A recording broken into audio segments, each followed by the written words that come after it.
لە دوای دانیشتنی یەکەمی پەرلەمانی کوردستان لە 6 ئەم مانگەدا فراکسیۆنی نەوەی نوێ ئاوکات لەگەڵ فراکسیۆنی کۆمەڵی ئیسلامیە نیگەرانیان دەربڕی و کۆنگرێکی ڕۆژنامەوانیان ساز کرد سەبارەت بەوەی کە نەدەبوو بەو شێوەیە دانیشتنی یەکەمی پەرلەمانی کوردستان بەکراوەیی بەجێ بهێڵدرێت و دوێنێش لەسەر زاری سەرۆکی فراکسیۆنی نەوەی نوێ کازم فاروقەوە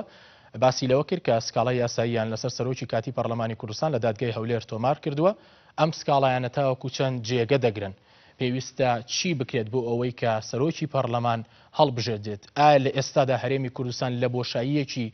دەستوریدا لە بۆشایەکی یاساییدا بەوەی کە پەرلەمان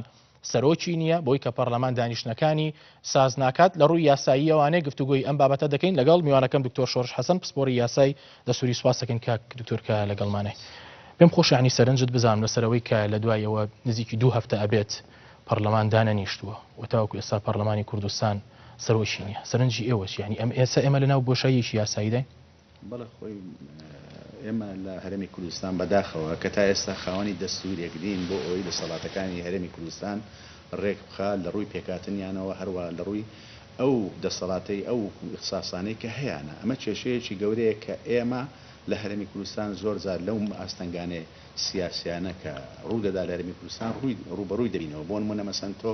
قانونی سەرۆکایەتی هەرێم دێ تعتیل دەکرێت تعتیل دەکرێت دەسەڵاتەکانی سەرۆکایەتی هەرێم دابەش دەکرێت بە دەسەڵاتی پەرلەمان بەڵام ئەگەر دەسەڵاتی سەرۆکی هەرێم یا دەسەڵاتی پەرلەمان بە دەستور ڕێک بخرێ ئەو وەختە پەرلەمان هەموو ڕۆژێک بە ئاسانی ناتوانێت بێ دەستکاری ئەم یاسایە بکات دەستکاری ئەم ڕێخستنە بکات و بۆ ڕادەیە کە لە بەرژەوەندی لایەنە سیاسەکان بێت نەخێر ئەمە بۆی نیە بۆ نمونە تۆ سەیری دەستوری عراقیکە لە 2005ەوە تا ئێستا نتوانراوە تعدیلاتی تێدا بکرێت ئێمە لە هەرێمی کوردستان لە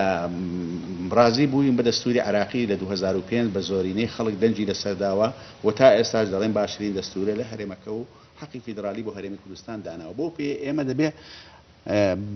يعني بزمنی حتا بە ڕاشکەیاویش نەبێ ئێمە پابندیم بە ئەحکامەکانی دەستوری عراقی بۆی ئێمەش لە هەرێمی کوردستان سیستەمێکی سیاسیمانەیە کە ئەم سیستەمە سیستەمێکی دیموکراتیە پەرلەمانیە و دەسەڵاتەکان لێک زیاکراوەتەوە تەشریعی و تەنفیزی و قەزایی لە یەکتر بەپێی هەم بەپێی قانونەکانی کە لە هەرێم هەیە دەسەڵاتەکانی ڕێخستووە قانونی پەرلەمان و قانونی سەرۆکایەتی هەرێم و قانونی ئەنجومەنی وەزیران و قانونی دەسەڵاتی دادوەری هەم بەپێی دەستوری عراقیش ئەمە بۆ بەڵام تۆ دەسەڵاتەکان چۆن ڕێک دەخەی لە ئەن دەسەڵاتەکان بەپێی مادەی 47 و بنەما دەستوریەکانی دەستوری عراقی دەسەڵات سەرچاوەکەی خەڵکە کە خەڵکیش تعبیر لە ئێرادەی خۆی دەکات لە ڕێ ئەو هەڵبژارنەوە هەڵبژارنەکەش دەرەنجامی ئەو پەرلەمانەیە کە دروست دەبێت ئیتر ئەم پەرلەمانە کە دروست دەبێت نوێنەرێکی ڕاستەقینە بێت تعبیرێکی ڕاست و دروست بکات لە ئێرادەی خەڵک نەوەکو تەنیا خەڵک پێشگوێ بخاو لە بەرژەوەند بەپێی بەرژەوەندی لایەنە سیاسەکان هەڵسکۆت بکە چونکە ئێمە دەستا و دەستکردنی دەسەڵاتمان پێویستە بۆ نمونە ئێستا پێش هەڵبژارنی پەرلەمانیش ماوەیەکی زۆرە حکوومەتی هەرێمی کوردستان حکوومەتی کاربڕێکەرە پێویستمان بۆ یەکە حکوومەتێکی حەقیقی تەشکیل بکرێ بەڵام ئەمە پەرلەمان لە 6 مانگ دانیشتووە پێویستە بەپێی مادەی 48 لە قانونی هەڵبژارنی پەرلەمانی کوردستان و هەروەها دەستوری عراقیش لە مادەی 55 تأکیل لەسەرەوە دەکاتەوە کە پێویستە پەرلەمان لە یەکەم جەلسەیدا دەستەی سەرۆکایەتی هەڵبژێرێ نابێت تاخیر بکرێت بەڵام حلەکە چییە ساکێمە وەکو باسکرد لە بۆشاییی یاساییان چی بکەین ینی بۆ ئێمە لەم بۆشایی یاساییە دەرباز بین ئێمە وەکوتم بۆشایی یاسایی گەورەی ئێمە ئەوەیەکەوە دەستورێکماندانە هەیئەتێکماندانەوە ئەگەر هاتوو خلاف پێشێلکاری یاساکان کرا ئەو یاسانەی کەوا دەسەڵاتیان ڕێخستووە ڕووکەینەچوێ بۆ نمونە ئێستا لە بەغدا ئەم پێشێلکاریە کرا لە ساڵی 2009 کە هەڵبژاردن کرا بۆ پەرلەمانی عراقی جەلسەی هێشتەوە لە 14 2010 جەلسەی بە مەفتوحی هێشتەوە بڕیاریدا بۆ ماوەیەکی زۆر ئیتر خەڵک هەندێک ڕێکخراوەکانی کۆمەلگەی مەدەنی و خەڵکی تریش کە زەرمەم و لە وەزعەکە داوایان کرد لە محکەمەی اتحادی کە ئەم بڕیارەی پەرلەمانی عراقی هەڵبۆشێنێتەوە ئەوە بوو هەردوو کەیسی بەژمارە 55 و 56 لە دادگای فیدرالی باڵای عراقی ئەم بڕیارەی پەرلەمان هەڵوەشێنراوە لەبەر ئەوەی نادەستوری بوو ناکرێت تۆ دەبێت یەکەم جەلسە سەرۆکایەتی پەرلەمان هەڵبژێرێ ناکرێت تەزیریکەی بهێنێ بەڵام ئێمە ئێستا ئەگەر بۆ ئەم حاڵەتە دەبێت پەنا بەرینە بەر ئەنجومەنی شورای هەرێم ئەنجومەنی شورای هەرێم کە وەکو دەسەڵاتێکی دادوەری احتیمالە لەبەرەوە ئێمە دادگای فیدرالیمان نییە دادگای دەستوریمان نییە هەروەها دادگای تەمیزی لەوانەیە ئەم مەسلەیە لە بەرچاو نەگرێ بڵێ اختصاصی من نییە چکە بەرزترین دادگای دادگا ئاساییەکانی هەرێمی کوردستانە زیاتر دەکرێت پەنابەرین بۆ ئەنجومەنی شورا لەوێک داوا بەرزکەینەوە لە دژی ئەم بڕیارەی پەرلەمان کە ئەم دۆخەی کە پەرلەمان دروستی کردووە لەسەر سەرۆکی پەرلەمان داوا بەرز بکرێتەوە بۆی کە بڕیارێکی نادەستوری داوە بڕیارێکی ناقانونی نادەستوریشی داوە بەدەوەی کە ئەنجومەنی پەرلەمانی کوردستانی جلسەکەی بە مەفتوحی هێشتۆتەوە تا ئێستا دیارنیە تا ماوەچکاکە ئەم بڕیارە خۆی بڕیارێکی ناقانونیە نادەستوریە لەبەرەوەی ئەو قانونانەی کە پەرلەمان ڕێک دەخەن ئەنجومەنی وەزیران ڕێک دەخات سەرۆکایەتی هەرێم ڕێک دەخات هەمووی قانونی دەستوری سروشتیان دەستوریە هەرچەندە ئەگەر دەستوری نم بۆیە ئێمە ئەگەر هاتوو لە حاڵەتی ئەوەی پەرلەمان ئەنجومەنی شورا وەڵامی ئەم داوای نەدایەوە بە هەر سەبەبێگە وڵی اختصاصی من نییە یاخود شتێک پێویستە لە عێراق حەقی تەقازی هەیە حەقی تەقازی واتە هەر هاوڵاتیەک هەر کەسێک حەقی ئەوەی هەیە ڕوو لە دادگا بکە ئەگەر پێشێکاریەکی یاسایی بەرامبەری کرا ئەمە پێشێکاریەکی یاسایی کرا ئەگەر دادگاکانی هەرێمی کوردستان بە تایبەتی ئەنجومەنی شورا ڕەفزی ئەو داوای کردەوە بە هەر سەبەبێگوی ئەو وەختە دەکرێت پەنابرێتە بەر دادگای فیدرالی باڵا وەک پارێزەری دەستور وەک بەرزترین دەسەڵاتی دادوەری بۆ ئەوەی کەوا ئەم پێشێکاریە دەستوریە هەڵبۆشێنێتەوە بە بڕیارێکی دادگای فیدرالی باڵا لە فراکسیۆنەکانی پەرلەمانی کوردستان ینی سکاڵای تۆمار کردووە لە سەرسەرۆکی کاتی پەرلەمان دیارە لە دادگای هەولێر ئەمە تاواکو چەند جێگە دەگرێت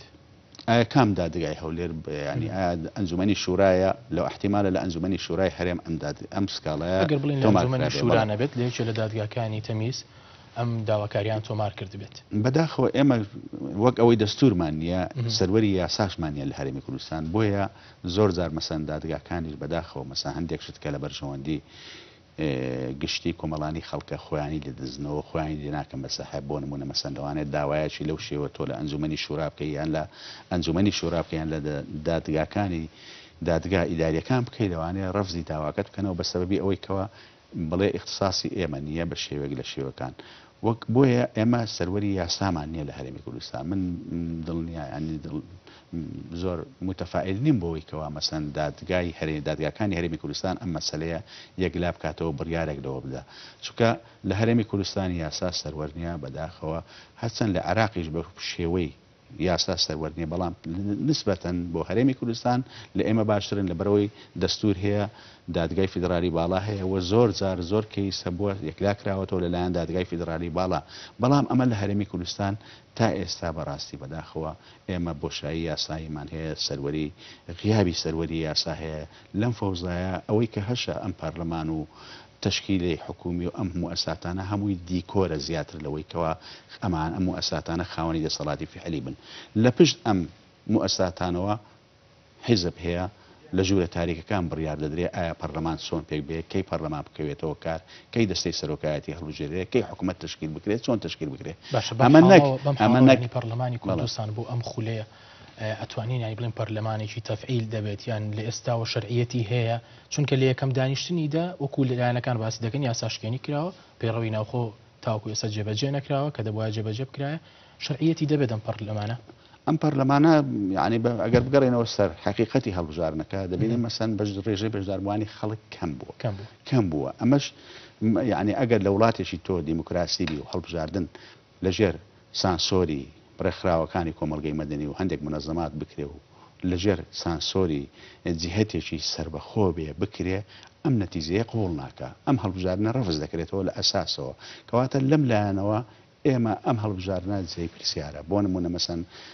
ئەمان دەڵێن 130 خەڵک بەشداری هەڵبژاردنی کردووە 130 من دڵنیام کە ڕێژەکە لەوەش کەمترە لەبەرەوەی بە حکومی ئەو وەزعی بەسەر هەرێمی کوردستان داهات خەڵک بێ ئومێد بوو لەو پەرلەمانە لەو نەتیجەکەشی لە نەتیجە ینی قبول کرا لەیان ئەنجومەنی دادوەری بەڵێ خۆی لەبەر ئەوەی ئێمە لێ هەرێمی کوردستان خاوەنی دەسەڵاتێکی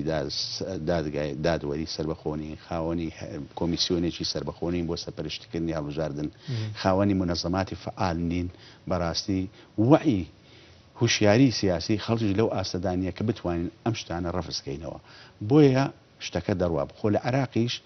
ڕێژەی بەشداربوون 20 دەبوو لە هەڵبژارنی مانجی 5دا بەڵام کەچی ئیشەکە ڕۆی و قبول کراوە لە محکمەی فیدراالیەوە بەڵام ئەمە لایەنێکی پرۆسەکەیە ئەگەر بێ پەرلەمانەکە سیرکەی پەرلەمانەکە دەبینی بە مقارنە بە پەرلەمانەکانی ڕابردوو ئەم پەرلەمانەش ناتوانێت هیچ بکە چونکە لە ناو هەمان بارودۆخە کە پەرلەمانەکانی تری لێرەدایی و کۆتاییان پێهاتووە نیزامی حیزبی هەمان نیزامی حیزبیە نیزامی ئینتخابی هەمان نیزامی ئینتخابی سەقەتە بە هەروەها وعی سیاسی خەڵک هەمان وعی سیاسەکەیە دوایە پەرلەمانیش پێکهاتەی پەرلەمانیش ئەگەر لە حالەتەکانی لە خولەکانی ڕابردوو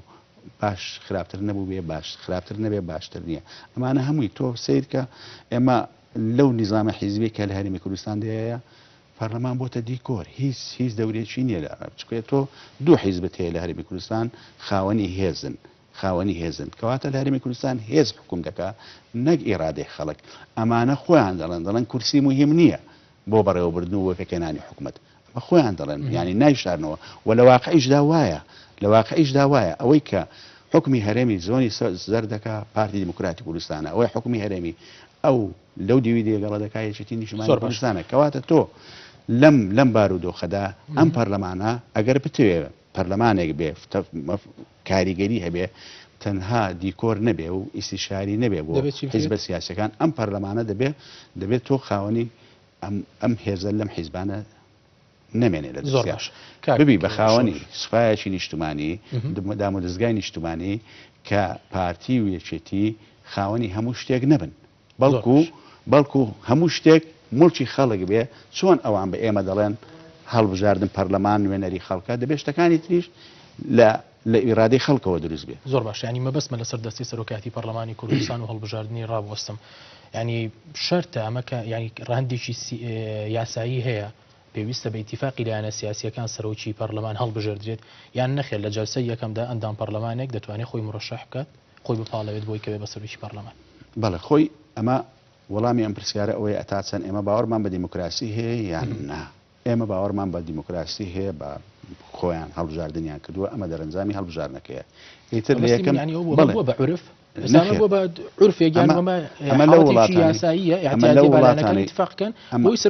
ئەمە لە وڵاتانەی کە هەڵ پەرلەمان و ئەو مؤسساتانە تەنیا بۆ دیکۆر دەیانەوێ هەبێ پەرلەمانی فعلی نییە خاوەندە سەڵات نییە ئەم شێوەیە ڕوودەدا تۆ لەگەڵ ئێمە هەڵبژاردن دەکرێت بۆ نمونە لە ئەڵمانیا لەوە بەلچیکە ئێمە ئێستا نتائیجی ئەوەلیمان ڕانەگەیاندووە کەچی ئەوان حکوومەتیان تشکیل کردووە لە خلالی 3 ڕۆژ حکوومەت تشکیل دەکەن دەبەرەوەی ئەمە دیموکراتیە شێ دەرچوو دەچێتە ناو هۆڵی پەرلەمان لەوێ هەڵبژاردن دەکرێت بۆ دەستەی سەرۆکایەتی بەڵام هێشتنەوەی کۆبوونەوەی یەکەمی پەرلەمان بەکراوەیی و گفتوگۆکردن لە ژوورە داخراوەکان لەسەر ئەوەی چێ دەستەی سەرۆکایەتی پەرلەمان چۆن پێک بێ و سەرۆکی پەرلەمان چەند جێگیری هەبێ و حکوومەت چەند جێگیری هەبێ سەرۆکی حکوومەت و حکوومەت چۆن پێک بێ ئەمانە هەمووی دوورە لە بنەما دیموکراسیەکان دوورە لەوەی کەوە ئێمە بڵێن ڕێزمان لە ئیرادەی خەڵک گرتووە ئەگەر ڕێز لە ئیرادەی خەڵک ژیراوە دەبێت لە یەکەم جەلسە بەپێی قانونێک کە خۆیان داناوە من و تۆ دامان نەناوە خۆیان داناوە پێویستا و تا ئێستاش پێی رازیم بەو قانونە ئیشی پێ دەکەن دەبێت لە یەکەم جەلسە دەستەی سەرۆکایەتی پەرلەمان هەڵبژێرێ بەپێی بنەما دیموکراسیەکان ئەوەی کە دانراوە زۆرینەی پەرلەمانتارەکان ئامادە بن دەنگ بە کەسێک بدەن کە خۆی کاندیدەکا بۆ سەرۆکی پەرلەمان و ئەوانی تریش کە لەگەڵینە لە دەستەی سەرۆکایەتی لە جەلسەیەکەم دەبێت ساغ بگرێتەوە چکە بۆ تۆ ئیشت بۆ پەرلەمان چییە بۆ دەستا و دەستکردنی دەسەڵاتە کە پەرلەمان پێکات ئەمجا پەرلەمان دێ حکوومەت پێک دێنێ پێویستمان بە حکوومەتە پێویست بۆ یەکەوە دام و دەستگاکانت تەفعیلکەی لە خلالی پەرلەمانەوە بەڵام تۆ پەرلەمان بەکراوەی بەجێدێری بەبێ ئەوەی پەرلەمان ئیش بکە بەبێ ئەوەی پەرلەمان بێ دەستەی سەرۆکایەتی هەڵبژێرێ بەبێ ئەوەی کەسێک تەکلیفکە بۆ پێکێنانی حکوومەت ئەمە هەمووی بە هەدەردانی وەختە بە هەدەردانی ئیرادەی خەڵکە ڕێزنەگرتنە لە ئیرادەی خەڵک زۆر باش کاک شۆڕژانی بەپێی پێڕەوی ناوخۆی پەرلەمانی کوردستان لە مادەی 14دا خاڵی حوتن باز لەوە دەکات ئەگەر بێت و کەسێک خۆی بپاڵەوێت بۆ دەستی سەرۆکایەتی پەرلەمان بۆ هەچ کام لە پۆستەکان بێت دوو جێگرێکە بێت سەرۆکی پەرلەمان بێ ئەگەر هیچ بەرامبەرێکی نەبێت ڕاستەوخۆ هەڵدەبژێرێت ئەگەر حاڵەتێکی وا لە پەرلەمانی کوردستان ڕوو بدات حاڵەتێکی ئاساییە ئەمە یاساییە چۆن مامەڵی لەگەڵدا دەکرێت ینی بەپی بۆچوونی وڵی ئەمە حەق نییە مەسەن لە یاسادا شتی وا هەبێت چکە حتمما مادام تۆ باوەڕ بە پرۆسی دیموکراسیە باوەڕت بەوە هەیەکەوە لە ناو پەرلەمان سەرۆک بە هەڵبژاردن هەڵبژێرێ دەبێ حتمما سەرۆ لە نێوان یەک دوو کەس چەند کاندیدێک مەسەن ئەم مەسەلە یەکلایی بکرێتەوە بەڵام هیچ کەسێک نەبێ و تەنیا کەسێک یاسا ڕێگە بەوەدا کە ئەگەر کەسێک بێ ئەگەر کەسێک بێ ئەو کەسە بە سەرۆکی پەرلەمان هەڵبژێرێ وەکو کاندید بێ ئەمە یاسایەکی باش نییە ئەمە بنەمایەکی یاسایی دەستوری باش نییە چکە تۆ پرۆسەکە هەمووی بە دیموکراسی هاتووە بابێ خەڵک منافەسی ئەگەر لە ناو پەرلەمان خەڵکێک نەبێت جورئەتی نەبێ مەسەن منافەسەی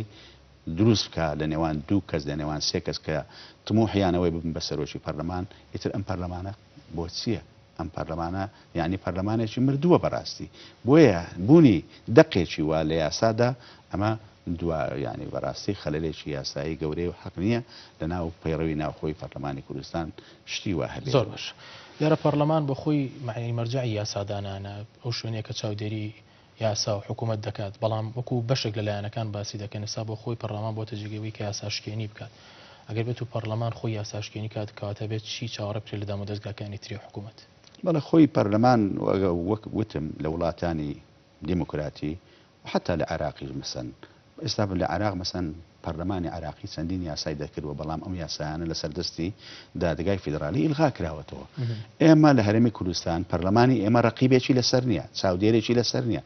دەسەڵاتی دادوەریمان نییە ینی دادگایەکمان دانەناوە بۆ ئەوەی تا چەند بزانین یاساکان دەستوریە پێشێرکاری دەستوری تیانە حتا ڕاستە ئێمە دەستورمان نییە بەڵام بابزانین یاساکانمان خۆ دەبێ گونجاو بێ بە دەستوری عراق ئێمە سەر بە عراقین باوەڕمان بە دەستوری عراقیە دەبێ یاساکەمان گونجاوی بە دەستوری عراق کەواتە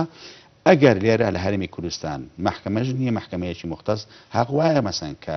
اختصاصی محکمەی فیدرالی باڵای عراقی ئەوە بێ کە هەر یاسایەک لە پەرلەمان دەرچوو ئەگەر من و تۆ بەدڵمان نەبوو یا بڕیارێک دەرچوو بتوانین لە دادگای فیدرالی بەغداد تانەی لێ بدەین بۆ اعتیبارەی دەستوری عراقی لەسەروی هەموو قانونی هەرێمەکان و دەستوری هەرێمەکانی شەوەیە بۆیە ئێمە لێرە ئەو کێشەیەمانەیە زۆر جاریش محکمەی فیدرالی عراقیش پەنای بۆ دەبدرێ بەڵام بە مەسلەی عدم الاختصاص ئیتر خۆی دەزیێتەوە لە مەسلەکە بۆ اعتیبارەی ئێمە دەستورمان نییە بۆیە پەرلەمانی کوردستان پێویستە ینی بەڕاستی لە خولی ئەم زارەی پەرلەمانی کوردستان کە هەرێمی کوردستان بێ بە خاوەنی دەستورێک بە هەر شوێنێک بێ بە هەر شوێنێک بێ بە خاوەنی دەستوری بە پێی ئەم دەستورە دادگایەکی دەستوری دابدرێ بۆ تانەدان لای ئەو دەدگایە لە هەموو بڕیارێک لە هەموو یاسایەک کە نادەستوری و بۆنی نادەستوریەتی لێ دەکرێت لە لای ئەم دادگایە بۆ ئەی خەڵکیش بە ئاسانی بۆ نمونە من ئەگەر موێتانە لە سایەک دەم لە هەرێمی کوردستان دەرچووە ئەگەر دادگا لێرە هەبێ ئاسانترە بۆ من وەگرەوەی بچم بۆ بەغدا